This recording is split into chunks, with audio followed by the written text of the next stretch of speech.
அவர் சொல்ல வர்றது அவருடைய அரசியல் இந்த படத்தில் நிறைய டைலாக்ஸ் மூலமாகவும் காட்சி மூலமாகவும் நிறையவே இருக்குது. ஒரு நாள் இது பார்ப்பனர்களோட ஆதிக்கமாக இருக்கட்டும், அந்த ஆரியன் சிவிலேஷன் இதுலேயுமே சொல்லியிருக்காரு. அதை வந்து படத்தில் நிறுத்தி சொல்லணும்னு இல்லாமல் படத்தோட ஃப்ளோவில் அது போயிட்டதுனால ரசிக்கும்படிதான் இருந்தது. ஏன்னா அவர் பேசுகிற அரசியல் நல்ல அரசியல் தான் என்னை பொறுத்த வரைக்கும்.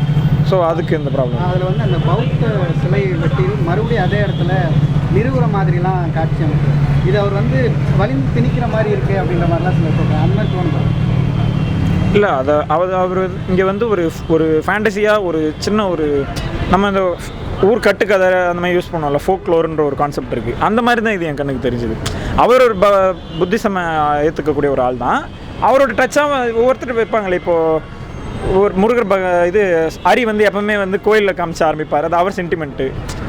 அந்த மாதிரி இது இவரோட சென்டிமெண்ட்டாக நான் பார்க்குறேன். இது இருந்தால் நல்லது தான்.